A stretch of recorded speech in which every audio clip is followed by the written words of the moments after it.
Satu, alladzina hum fi salatihim khashi'un.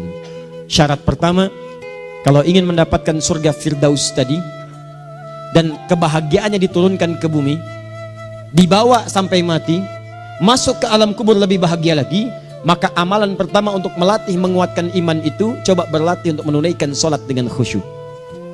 Kalau Anda kerjakan benar sholat ini, maka apa yang Anda dapatkan? Teman-teman ingat betul, saya mau tanya sebentar. Keabadian yang abadi disebut dengan sa'id. Kalau kita ingin turunkan ke dunia percikannya, kita dapatkan usahanya disebut dengan apa? Masih ingat? Aflah itu kalau didapatkan, kata dasarnya apa tadi? Falahun. Lihat baik-baik. Kata Allah dalam Al-Quran tadi, kalau ingin mendapatkan falahun, amalan pertama sholat. Makanya ketika dipanggil sholat, kalimat falah dilekatkan pada panggilan sholat. 5 kali diingatkan. Begitu muadzin kemudian azan memanggil Anda, hayya 'alas shalah. Anda bertanya, ya Allah kenapa kami mesti sholat? Dijawab, hayya 'alal falah.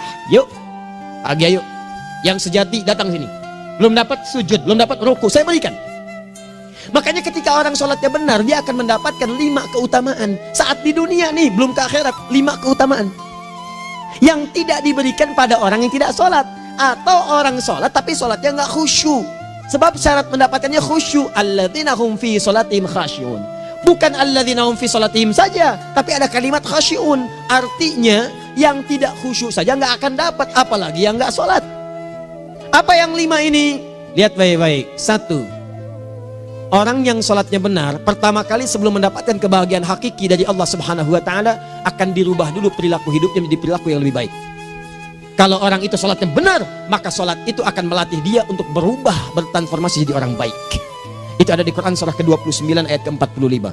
Innas sholata tanha 'anil fahsya'i wal munkar. Sumber keburukan cuma 2, kalau bukan fahsya itu munkar. Maaf, pornografi, porno aksi, LGBT, kata-kata jorok, kotor itu fahsya. Di orang sholat kata Allah, mustahil berkata-kata kotor. Orang sholat tidak akan pernah mencela. Orang sholat tidak punya kata-kata jorok. Jadi kalau ada sekarang orang yang sholat senang mencela orang lain, itu berarti ada masalah dalam sholatnya. Dan dia belum dijamin sebagai ahli surga terbaik. Dan hidupnya nggak bahagia. Nggak bahagia. Aneh nih. Sholat tapi senang celah orang. Aneh. Aneh. Yang paling bahaya adalah menikmati celahannya. Itu yang paling aneh. Anda ngaji. Anda ikut taklim. Taklimnya sesuai Quran. Taklimnya petunjuk sunnah. Anda sholat, Anda puasa. Tapi Anda masih senang mencela orang lain. Dan menikmati celahan itu. Kalau nggak mencela, kayaknya nggak komplit kehidupan. Maka ada yang salah dengan ibadah Anda. Ada yang keliru. Karena mustahil taat bertemu dengan maksiat. Itu mustahil. Mungkar, keburukan yang diingkari oleh hati. Sumbernya nafsu perut dengan akal. Bohong, mencuri, menipu, membunuh, merampok, membegal, mabuk dan sebagainya. Itu namanya mungkar. Orang sholat gak mungkin mengerjakan mungkar. Jadi kalau sholat kita benar, cukuplah Anda sholat, maka Anda akan jadi orang baik. Makanya kata Nabi, Anda punya anak dari kecil ajarin sholat. Sholat kalau naik jadi balik, kerjakan terus. Kasih pelajaran membuat dia mengerti. Kalau masih susah, berikan pelajaran. Ini sering diterjemahkan dengan memukul. Mukul di Arab beda dengan konteks mukul sekarang. Mukul di Arab tuh ngasih pelajaran supaya ngerti. Anda bisa terjemahkan dengan konteks lain. Uang jajannya tahan, yang kesukaannya simpan dulu. Bisa dengan konteks kekinian. Tapi poinnya, kenapa anak Anda dari kecil ajarin sholat, sampai kenalkan dengan masjid, ajari 3 tahun bawa ke masjid, kenalkan dengan masjid. Gak ada masalah lari-lari itu sebelum waktu sholat. Kenalkan dulu. Dulu orang-orang tuh begitu, sebelum waktunya dikenalkan, jalan, begitu lari, biarin dulu. Setelah itu diberi pengertian. Nah, ini bukan tempat berlari, yang berlari di sana nanti, yang di sini nanti akan ada orang-orang baik semuanya. Terus Anda lihat berbaris, baris rapi. Kalau pengen baik ikutan baris nanti. Terus nanti ada yang mimpin di depan, namanya imam. Imam itu siapa ya? Tetangga kita bukan yang Pak Imam, bukan. Kalau tetangga kita namanya Imam S. Arifin. Kalau yang ini imam sholat namanya. Imam sholat itu nanti akan pimpin menyembah Allah. Allah siapa ya? Allah itulah yang memberikan ayah rizki. Allah itu yang memberikan ayah rizki sehingga bisa beli tobot buat kakak, beli robokar poli. Ini yang poli, ini yang embers, ini yang heli. Ini dulu kakak semuanya tuh. Yang kasih Allah. Nanti kalau kakak bagus bisa ikut rapi di sini. Allah akan senang, akan ditambah lagi oleh Allah. Oh begitu ya. Datang, begitu caranya. Ini bukannya waktu sholat belum dikenalin tadi bawanya main-main di masjid. Bahkan ada yang agak repot lagi, di rumahnya susah diatur, dibilang, kamu ini susah diatur, main sana ke masjid, disuruh main, ya main di masjid. Yang salah bukan anaknya, orang tuanya. Apa rahasianya anak itu disuruh ke masjid, suruh sholat? Rahasianya, begitu anak itu sholat dengan baik, maka dia akan tumbuh jadi anak baik di kemudian hari. Itu maksudnya. Nah, sekarang saya agak bingung ini, pendidikan TK sekarang salah sih? Enggak, cuma saya agak bingung mikirnya. Ini anak belum diajarin sholat, udah diajarin manasik. Itu bagaimana cara berpikirnya Ferguson? Agak repot saya mikirnya tuh. Ya, walaupun salah sih enggak, cuma saya bingung gitu. Kenapa nggak dikerjakan tahap yang pertama dulu? Tangga itu kan berurutan, nggak bisa Anda lompat langsung ke 5. Kan 1, 2 belum terlewati. Jelas ya? Ah, ini gambarannya. Sholat nih. 1 pasti baik. Jadi kalau sekarang sholat, lisan belum baik, mata belum baik sampai ke kaki, berarti ada yang salah sholatnya tuh. Ada yang nggak tepat. Tangan sembarangan, snack orang ngambil. Awas. Tuh sendal orang, mau wudhu nggak ada sendal, pakai sendal orang. Udah bilang belum? Kehujanan pakai payung orang. Udah bilang belum? Ya kan gampang Ustaz. Ini kan juga mungkin diikhlaskan karena Allah. Ya ikhlas, cuman pakainya belum minjam. Bagaimana kalau sedang pegang payung itu keluar, Anda meninggal? Nah, coba mikirin ke situ. Coba ke kantor. Kalau didorong proyek yang nggak jelas, minta tanda tangan, pikirin dulu bagaimana kalau meninggal. Kemarin saya sama teman-teman artis saya katakan begini, Anda ya, kalau Anda mengaji dengan saya, jangan pernah menerima peran maksiat. Walaupun itu sekedar adegan, tapi itu maksiat. Kalau bayangkan ketika Anda memerankan itu, Anda diwafatkan oleh Allah Subhanahu Wa Taala. Maka demi Allah saya katakan tidak ada faedahnya Anda ngaji sekarang, ngaji besok. Ketika Anda menerima peran itu, Anda wafat dalam keadaan bermaksiat di hadapan Allah Subhanahu Wa Taala. Maka saya pun katakan pada Anda, ayo belajar yang betul, pahami, bangun sholat, belajar, dalami seperti orang tua kita dulu. Tinggalkan nyontek, budaya yang nggak jelas. Rasakan ketika nyontek Anda wafat. Apa yang Anda dapatkan? Di Libya itu kalau nyontek, di Libya ya, saya pernah sekolah di Libya nih. Itu kalau nyontek dibiarin aja dulu. Dan rekornya 100% ketahuan. Begitu sudah selesai, cuma jeda 2 jam, langsung ada panggilan. Si Fulan silahkan datang ke kantor. Apa yang disediakan di kantor sudah siap. Anda diberi waktu 2 jam dari sekarang, siapkan beres-beres koper Anda. Di sini sudah tertulis Anda akan pulang. Tiketnya sudah lengkap, dikawal 2 orang. Dituliskan di situ anak ini nyontek gak boleh kembali ke sini. Libya. Gak ada, zero tolerance bagi yang seperti itu. Keluar. Kami gak terima di sini. Harusnya begitu. Gak ada faedahnya. Yang kita butuhkan amalan dari ilmu, bukan nilai-nilai itu sementara. Gak ada. Sudah. Nah ini akhirnya begini kualitasnya nih. Tertulis di ijazahnya bagus, cum laude, IPK-nya 4, tapi nggak ada aplikasinya. Yang pintar banyak, kita butuh yang baik, pintar yang baik. Sekarang yang pintar banyak, kepintarannya dipakai untuk nipu orang. Itu yang bahaya. Ahli hukum banyak yang dihukum. Ahli ekonomi tidak bisa mengangkat perekonomian. Apa yang salah? Apa yang salah? Ini yang jadi persoalan. Tapi dasar manusia begitu di sidang mulai pakai peci, pakai baju koko, pakai tasbih, ada yang pakai kerudung. Luar biasa. Nih 2. Orang kalau sholatnya benar, Allah akan berikan ketenangan dalam jiwanya. Tenang hatinya. Jangankan musibah kecil, musibah paling besar pun tenang aja dia. Tenang, dia paham rumusnya. Allahu Akbar. Turun Quran. Surah ke-13 ayat ke-28. Ala bidzikrillahi tatmainnul. Yakinkan pada dirimu, zikir kepada Allah membuat hati tenang. Di antara turunan zikir amalannya adalah sholat. Dari mana taunya? Quran surah ke-20 ayat ke-14. Innani anallahu la ilaha illa ana fa'budni wa aqimis salata li dzikri. Saya Allah, kata Allah ke Nabi Musa. Tidak ada Tuhan selain saya, sembah saya. Bagaimana menyembahmu ya Allah?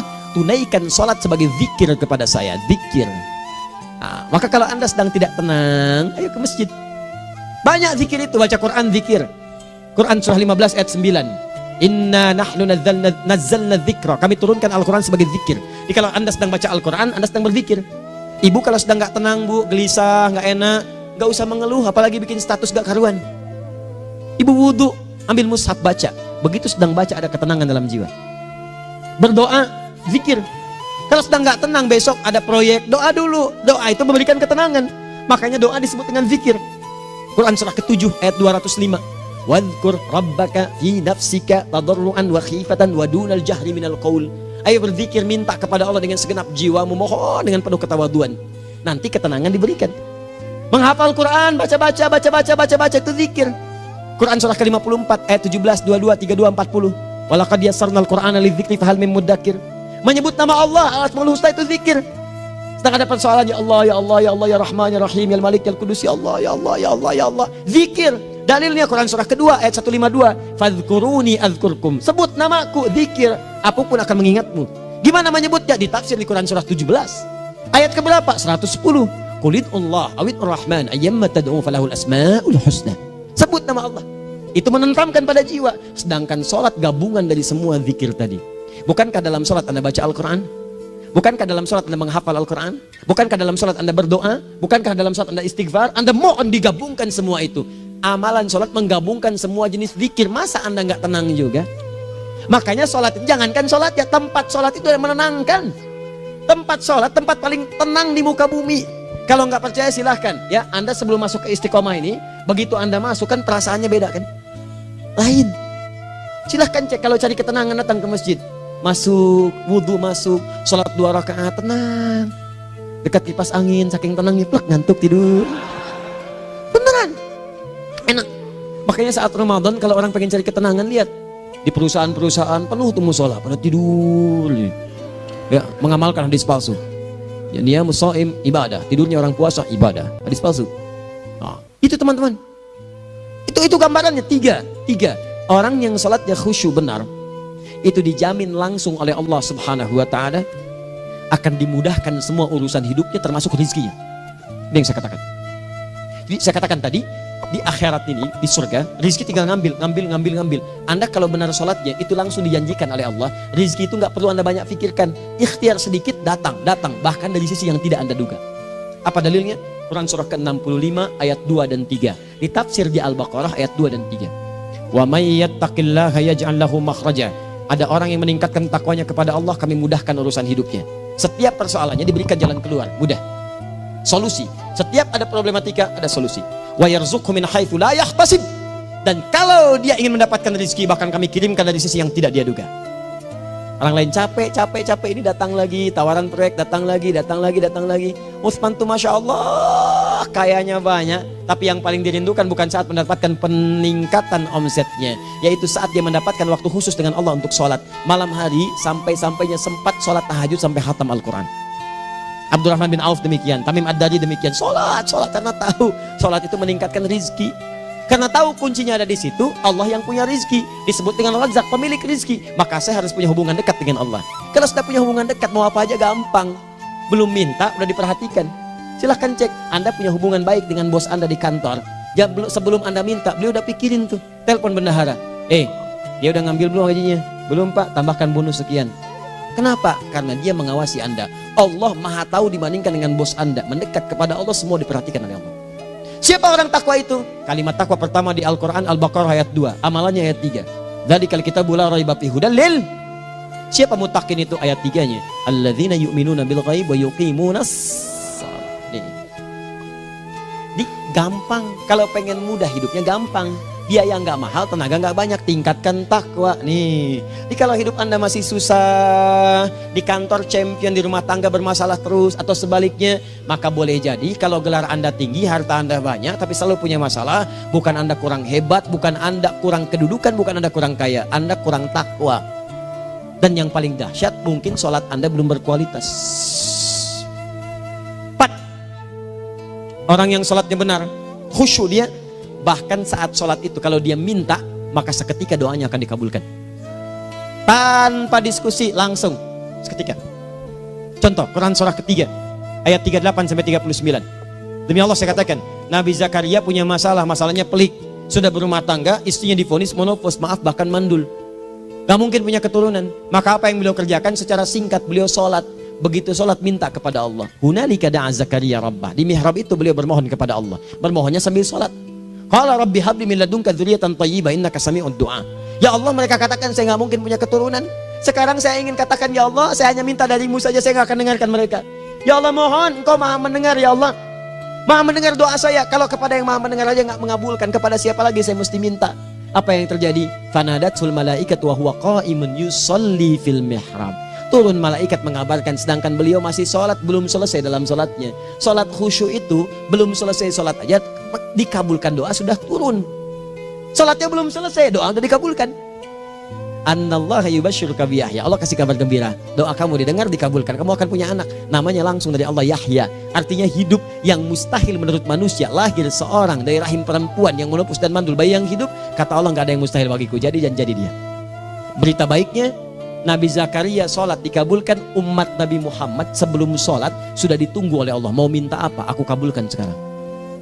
Hadisnya qudsi, saya bacakan. Hadatsana qala Rasulullah sallallahu alaihi wasallam, qala Allah azza wa jalla, qasamtu shalah baini wa baina abdi. Kata Allah, saya bagi dua ya salat antara aku dengan hambaku. Wali abdi ma sa'ala. Kalau hambaku benar salatnya, aku berikan apapun yang dia minta sekarang. Idza qala al-abdu alhamdulillahi rabbil alamin. Bagian pertama, kalau hamba benar membaca Al-Fatihahnya dari alhamdulillahi rabbil alamin, kalau Allah azza wa jalla dijawab oleh Allah, hamadani abdi, hambaku sedang memujiku.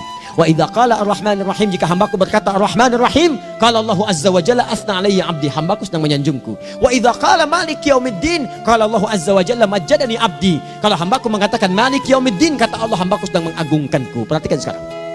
Wa idza qala al-abdu iyyaka na'budu wa iyyaka nasta'in, jika hambaku berkata sekarang, ya Allah, kami sekarang ibadah, salat menyembahmu, dan kami sekarang sedang punya masalah, kami hanya minta tolong kepadamu ya Rabb. Apa jawabannya? Beda dengan sebelumnya. Kata Allah, hadza baini wa baina abdi, inilah perjanjian antara aku dengan hambaku. Wali abdi, kalau hambaku benar khusyuk salatnya sampai detik ini, baru sampai Al-Fatihah itu pun belum tuntas, baru sampai Al-Fatihah itu pun belum tuntas. Kalau benar bacaannya betul, salatnya dari takbir sampai dengan selesainya, sampai ayat itu iyyaka na'budu wa iyyaka nasta'in, kata Allah, masalah apapun yang dia minta sekarang aku akan kabulkan. Besok saya kasih rahasia yang di KBP. Ada awal pembuka di awal sebelum Al-Fatihah yang kalau Anda benar bacanya itu pengantar kepada pengambulan doa di Al-Fatihah. Apa itu? Besok. 5. Yang kelima ini yang paling diharapkan, dan ini penutup dalam kajian kita malam ini. Teman-teman sekalian, perhatikan baik-baik. Jika Anda benar mengerjakannya, maka Allah akan jamin langsung Anda akan mendapatkan kesuksesan dan kebahagiaan di semua aktivitas Anda. Kalau jadi suami, suami yang sukses, rumah tangga yang bahagia. Kalau jadi pegawai, pegawai yang sukses, dan di kantor bahagia. Masih ingat? Kesuksesan yang menghadirkan kebahagiaan, konteksnya dunia disebut dengan falah, dipegang disebut dengan aflah. Dikembalikan lagi ke atas, ke surah ke-23 ayat 1 dan 2. Qad aflahal mu'minun. Apa amalannya? Alladzina hum fi salatihim khashi'un. Persoalannya, kalau Anda salat belum mendapatkan satu di antara 5 ini, apa masalahnya? Pertama masalahnya, kata Al-Quran, boleh jadi yang salat itu belum khusyuk. Apa itu khusyuk? 2 maknanya, dan saya tutup di sini. Apa yang 2 itu? 1, kebanyakan orang salat masih membawa dunia dalam salatnya. Makanya kalau pengen khusyuk, kata Allah, maka Anda rasakan akan bertemu Allah. Rumusnya Quran surah kedua ayat 45 sampai 46. Rasakan secara singkat, mungkin itu sholat terakhir yang Anda akan kerjakan dalam kehidupan. Mungkin di sholat itu Anda wafat.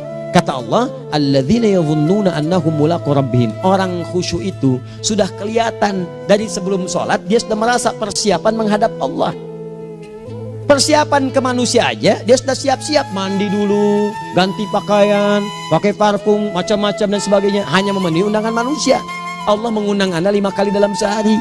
Ya maaf, mengabulkan doa Anda, mencukupkan kebutuhan, menyembuhkan kalau sakit, disiapkan Anda.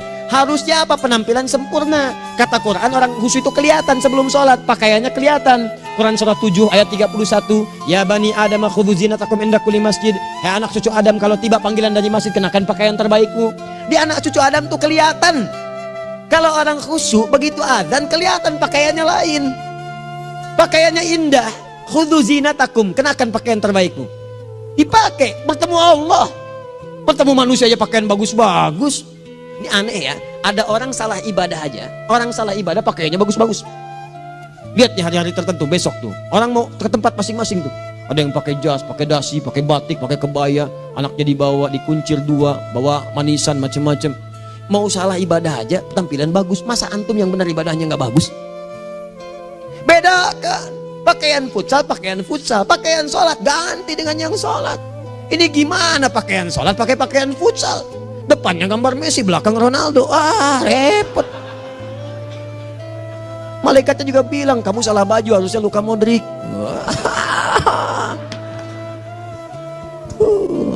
Apalah saya. Nah, yang mau tanya apa? Mourinho dipecat saya tahu. Lagi nganggur sekarang, ditawarin Benfica dia nggak terima. Sekarang jadi dia komentator di beIN Sport. Nanti sebentar lagi dia akan komentar di laga Saudi dengan Qatar dan komentar laga Arsenal dengan Ipswich. Digantikan oleh Solskjaer. Dia super sub dulu. Ya, super sub. Ya, the baby assassin, ya pembunuh yang berwajah baby face. Masuknya di akhir-akhir, gol. Sekarang melatih dia 5 kali kemenangan, belum kalah sama sekali. Saya hafal itu. Tapi masih di urutan ke-6, tapi jaraknya ke yang ke-4 itu tinggal 3 poin lagi. Hafal saya. Liverpool tahu cuma 4 poin sekarang bedanya, kemarin 7 kalah 2-1 sama Manchester City. Walaupun banyak analisis yang menyebutkan mungkin itu diberikan saja gitu kan, karena ada yang lain-lain. Hafal kedua Manchester City. Hafal saya. Ayo mau tanya apa lagi? Tottenham Hotspur ke bawahnya, ada Chelsea, ada Arsenal, baru kemudian Manchester United. Liga Italia, wah udah gak kekejar Juventus. Ya, apa lagi? Dan seterusnya lah. Gak ada ujungnya bahas yang begituan. Jelas ya? Maksud saya, Anda tanya itu saya jawab. Tapi tidak menghilangkan ibadah kita yang lain. Dan apa ruginya? Ya tahajud dah. Apa yang bisa dikerjakan besok, lihat besok. Ya kan tahajud kan bisa besok. Ada orang tahajud jam 10 pagi? Gak ada. Lebih baik Anda kerjakan malam tahajud. Yang tidak bisa dilihat malam bisa dilihat besok. Cara berpikirnya bagaimana kalau besok meninggal? Gak kesampaian teman-teman sekalian. Gak kesampaian. Nah maka dari itu, Anda kalau mau ada panggilan sholat, siap-siap baju yang bagus. Itu sempurnakan. Anda panggilan orang mandi, panggilan Allah. Buka Quran surah 5 ayat 6. Sempurnakan wudhu. Ya ayyuhalladzina amanu idza qumtum ila shalah faghsilu wujuhakum. Wudhu yang baik. Berpakaian yang rapi. Kenapa? Karena boleh jadi saat dipanggil Anda wafat saat itu. Maka wafat Anda dalam keadaan yang suci, dengan keadaan tobat, dengan pakaian terindah pada saat itu. Yang kedua, maaf, orang-orang kurang khusyuk itu saya tutup. Yang kedua itu karena kebanyakan orang sholat tidak paham, tidak mengerti apa yang dibaca dan dilakukan dalam sholatnya.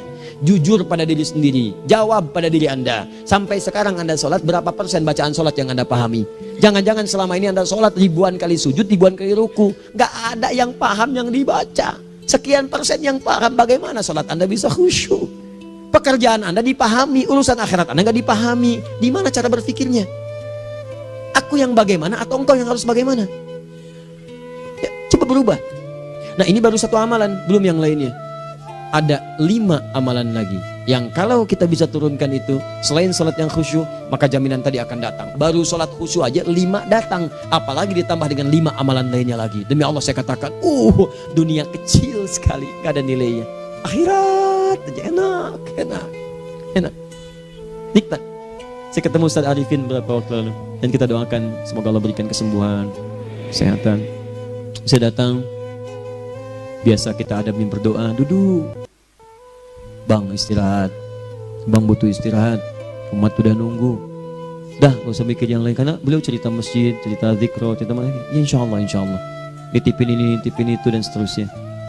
Dan yang paling indah adalah, bang kita saling panggil weekend. Nikmat, gak ada yang senikmat ini. Zikir, Allah, doa. Nah bayangkan sakit tapi masih nikmat gitu. Nikmat. Iya bang, saya paham. Istirahat dulu. Banyakkan nanti orang jengkuk. Saya pamit dulu ya, supaya bisa istirahat, supaya tenang. Lama kita pegangan tangan, ngobrol, saling mendoakan. Itu nikmat. Dan cara berpikirnya kalau sudah pakai iman, semua nikmat. Ada uang nikmat, gak ada uang nikmat, sakit nikmat. Karena cara berpikirnya lain. Nanti kita bertemu lagi, saya terangkan pada Anda. Dan saya contohkan satu kisah. Bahkan ketika ada orang yang diuji Allah dengan ujian yang sangat luar biasa, yang menurut sementara orang itu ujian sangat luar biasa menggetarkan jiwanya dan susah untuk bertahan, tapi orang ini nikmat saja menjalaninya. Nikmat. Ada yang di rumah tangga, ada yang di macam-macam. Contohnya banyak. Satu contoh saya berikan di malam ini. Sekali suami istri, wah luar biasa. Istrinya itu cerewetnya Pak, bukan cuma cerewet, ngeselin bagi suaminya. Maaf Bu ya, bukan ibu maksudnya. Jadi semua yang dikerjakan suami salah. Pengen mangga, ayah kalau kita sekarang dibeli mangga. Kenapa mangga yang ini? Saya pengennya mangga yang lain. Belikan mangga. Kenapa beli mangga aja? Jeruknya mana? Jeruk. Semua. Pokoknya semua yang kerjakan suami salah. Tapi suami tidak pernah mengeluh. Ini kerjakan, itu kerjakan. Satu kali, perhatikan cara memandangnya. Ketika iman sudah masuk ke dalam jiwa. Kata temannya, akhi, istri kamu ini begini, nyusahin kamu. Kenapa kamu gak cari yang lain? Kan gampang ada syariat. Udah pisahin aja, cari yang lain. Kamu tenang ibadah. Apa jawabannya? Hey, Allah sudah turunkan surga ke saya lewat dia. Kenapa kamu meminta saya untuk menjauhinya dan meninggalkan surga saya? Ini cara melihat dia. Bukankah ketika ada berbagai keluhan saya sabar? Bukankah sabar mendekatkan saya ke surga? Allah kirimkan tipikal istri seperti ini supaya mendekatkan saya ke surga. Dengan itu kan saya banyak pahala. Saya sabar, pahala banyak. Sudah Allah berikan pahala kepada saya. Kamu malah nyuruh saya untuk berpisah dengan pahala itu. Perhatikan cara berpikirnya. Indah. Kalau rumah tangga seperti ini semuanya enak gitu. Suaminya biasa-biasa, istrinya cantik, luar biasa. Begitu berdandan kelihatan kata suaminya, Masya Allah, wajahnya tak berpaling, mata tak berkedip. Kata istrinya, ya zauji madhabik, sayang kamu kenapa? Wallahi syakiran lillah bihadari. Demi Allah, aku bersyukur mendapatkan istri secantik kamu. Kata istrinya, nahnu fil jannah zauji, kita berdua di surga. Kata suaminya, kok bisa begitu jawabanmu? Iya, kamu bersyukur dengan keadaanku, aku bersabar dengan keadaanmu. Catat. Bukankah orang syukur dan sabar di surga? Tuh lihat, canda-canda orang-orang soleh itu begitu. Nikmat ketawa walaupun nyelekit di hati. Cuman bawaannya enak gitu. Nah, nanti itu ada tuh, nanti saya turunin tuh. Yang di rumah tangga, yang ini, yang itu nanti. Kapan? Pertemuan berikutnya. Jadi kita cukupkan dulu di malam ini apa yang kita pelajari supaya nanti nggak terlampau banyak kita dapat materi, cuma sayang sedikit mengamalkan. Saya sudah tuangkan di sini, banyak saya tuliskan termasuk di keluarga, di macam-macam. Ini saya tulis tapi silahkan Anda baca, kalau ada manfaat silahkan dapatkan, kalau ada yang kurang silahkan sampaikan untuk dikoreksi. Semoga Allah muliakan kita semua insya Allah. Sekali lagi, perbaiki hidup, jangan banyak mainnya, dan sudah. Jangan banyak membuang dengan yang sia-sia apapun yang dihadapi. Sekali lagi, tolong jaga kondusivitas, bantu negara kita, ketertiban, keamanan. Kalau saya menyampaikan sesuatu ada singgungan dengan yang kekinian, itu maksudnya koreksi masukan-masukan supaya diperbaiki. Tapi tetap dalam urusan pemilihan kita punya pilihan masing-masing yang tidak boleh dipaksakan. Jelas ya? Baik. Jadi, ya saya sampaikan sekali lagi. Pertama, pilih mana? Anda dipaksa harus ikut, atau yang kedua kita bebas memilih sesuai. Dah. Sudah ya. Jadi kita akhiri, subhanakallahumma bihamdika asyhadu an la ilaha illa anta astaghfiruka wa atubu ilaik. Wa akhiru da'wan alhamdulillahirabbil alamin. Berjumpa besok sesi terakhir fikih ikhtilaf di Masjid Ar-Rahman Kota Baru Parahyangan. Assalamualaikum warahmatullahi wabarakatuh.